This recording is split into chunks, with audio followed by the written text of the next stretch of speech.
ওরে রাসেল, ওরে ভাইপার, ওরে বাপ রাসেল ভাইপার, সাপরে আমার কোনে গেলি রে তুই? একটাবার আমার সামনে দেখা দে রে, একটাবার আমার সামনে দেখা দে। ওরে তুই বলে আমার এলাকায় কত মানুষের সামনে দেখা দিলি, তোর দেখে মানুষ বলে একটু হাগি মুতে ফেলতেছে, আর আমি তোর সাথে দেখা করার জন্যই বনে বাজারে ঘুরে বেড়াচ্ছি। একটাবার দেখা দে রে বাপ, একটাবার দেখা দে। তোর সাথে দেখা করতে না পারলে আমার জীবনটা একদম শেষ হয়ে যাবে রে, শেষ হয়ে যাবে নি। আয় বাপ আয়, আমার সামনে একবার আয় রে। এ কি ব্যাপারটা কি কেলটু না ওইটে? ও ওখানে বসে একা একা বক বক করতেছে কে? কিছু একটা গড়বড় হয়েছে মনে হচ্ছে। না, যে ব্যাপারটা বুঝতে হইতো। আমার বাল্যকালের বন্ধু পাগল হয়ে গেল নাকি? এ বাগানের ভিতরে একা একা বসে বক বক করতেছে। না, যাই দেখে আসি। আরে বন্ধু, তুই এনে একা একা বক বক করতেছিস কে পাগলের মতো?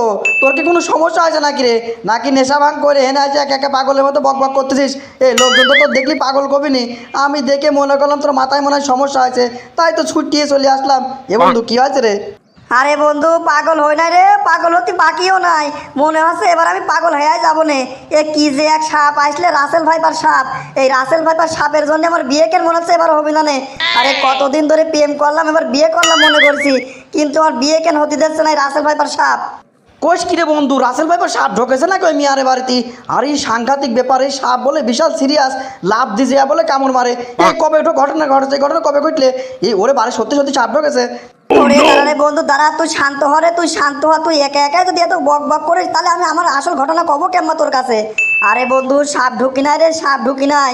এই রাসেল ভাইপার সাপ জ্যাম্মা করে হোক আমার একখান লাগবেই রে। এই রাসেল ভাইপার সাপ একখান জোগাড় করতে না পারলে আমার কপালে আর বিয়ে নাই। বুঝলাম না, লোকের সাপ দেখলে 14 হাত দূরে পলাচ্ছে, আর তোর জ্যাম্মা করি হোক একখান রাসেল ভাইপার সাপ লাগবেই, সাপ না হলে তোর বিয়ে হচ্ছে না। এই ঠান্ডা মাথায় কথা দেখি ঘটনাকে কিছু শুনিনি আগে। আরে বন্ধু, তুই তো জানিস বিলকিসের সাথে আমার মেলা দিন ধরে ইটিস পিটিস চলতেছিলে। তে মনে করো আর ইটিস পিটিস করে কি লাভ, বিয়েটা করেই ফেলি। আমার মার পাঠাইছিলাম রে বিলকিসের বাপের কাছে। বিলকিসের বাপ আমার ডাকলে, বিলকিসের বাপ আমার ডাকে কষ্ট কি? এ কি গো বেটা, এ তোমার জন্য কখন তো আমি দাঁড়া রয়েছি, তোমার তো আসার নামের কোনো খোঁজই নাই। তোমার তো কোনো সময় জ্ঞানই নাই দেখতেছি। তোমার হাতে যে আমার মিয়াকে না আমি তুলে দেবো, তো কোন ভরসায় দেবো? তোমার নিয়ে তো কোনো ভরসাই নাই দেখতেছি। কি করছেন চাচা, সময় জ্ঞান নাই মানে? আরে আমার মা যে খালি কয়েছে যে আপনি বলে আমার দেখা করবেন, আমি একেবারে ছুটতে ছুটতে চলে আসি। আমি তো 1 মিনিটও দেরি করি নাই চাচা। আমি তো দৌড়িতে দৌড়িতে ছুটতে ছুটতে চলে আসলাম আপনার কাছে। না গো, তোমার সাথে আমার মিয়ার বিয়ে দেওয়া হবে না নে। তোমার সাথে আমার মিয়ার বিয়ে দেবো কোন ভরসায়? তুমি আমার মিয়ার জন্য কি করবা না কত? তুমি আমার মিয়ার জন্য কি করতে পারবা না? তুমি জানো কত বড় বড় লোকের ঘরেতে আমার মিয়ার সম্বন্ধ আসছে, তারা বিয়ে করতে যাচ্ছে। তোমার সাথে তো আমি মিয়াটা বিয়ে দেবো কোন ভরসায় দেবো? তুমি আমার মিয়ার জন্য কি করতে পারবা কও?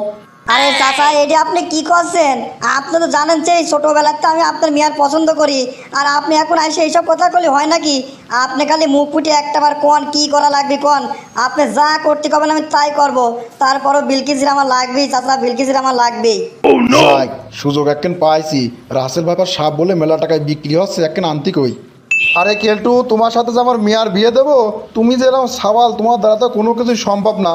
শোনো, একখান কাজ যদি তুমি করতে পারো তাহলে আমার মেয়ের সাথে তোমার বিয়ে দিতে পারি আমি। চারদিক যে আকারে রাসেল ভাইপার উৎপাত বাড়েছে, তুমি যদি একখান তাজা রাসেল ভাইপার সাপ ধরে নিয়ে আসতে পারো তাহলে আমার মেয়ের সাথে তোমার আমি বিয়ে দেবো, পাক্কা কথা দিলাম। আরে চাচা, এইটি কোনো কথা নাকি? একখান রাসেল ভাইপার সাপই তো নিয়ে আসতে হবে। আচ্ছা ঠিক আছে, আপনি যদি কথা দেন আমার একখান রাসেল ভাইপার সাপ নিয়ে আসলে আপনার মেয়ের সাথে আমার বিয়ে দেবেন, তাহলে আমি কালকে সকালে রাসেল ভাইপার সাপ নিয়ে আপনার বাড়িতে আমি হাজির হচ্ছি। যান, আপনি এখন যান, আমি দেখতেছি রাসেল ভাইপার সাপ কোণে আছে। সবই তো শুনলি রে বন্ধু, এইবার আমি কি করব? এই রাসেল ভাইপার সাপ আমি খুঁজতে খুঁজতে আমার মাথা নষ্ট হয়ে গেল। সারা জায়গা তন্ন তন্ন করে খুঁজলাম, কোনো জায়গায় একটা রাসেল ভাইপার পালাম না রে বন্ধু। এ বন্ধু, তুই কি জানিস রাসেল ভাইপার কোনে পাবো নে? ওরে এই ব্যাপার, তাই তো কই আমার বন্ধু এনে বসে এরম পাগলের মতো বক বক করতেছে কে? আরে রাসেল ভাইপার সাপ তুই পাবি কোনে রে?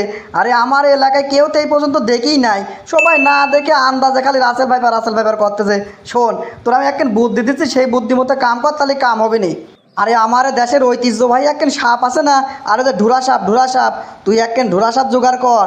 এই ঢুরা সাপ জোগাড় করে ওর সামনে তাজা তাজা কটা মাছ দে, দেখ সেনে ও মাছ খাইয়া পেট মোটা করে ফেলা দেবে নি। তারপর ওইকে নিয়ে যায় কবি, এই যে নিয়ে আসছি রাসেল ভাইপার। তোর শ্বশুর যে হবি সেও তো রাসেল ভাইপার দেখি নাই। এই ধুরা সাপ আর রাসেল ভাইপারের মেলা মিল আছে। পেট মোটা করে খাবি নি, খাওয়াটা দেখলি পরে মনে করবি না রাসেল ভাইপার সাপ বলে পেট মোটা, তাহলে ওরও খাওয়ার পর পেট মোটা হবে নি। দেখছে নে ঢোরা সাপ দেখে তোর শ্বশুর মনে করবি না রাসেল ভাইপার নিয়ে আসিস, কাম হয়ে যাবে নি।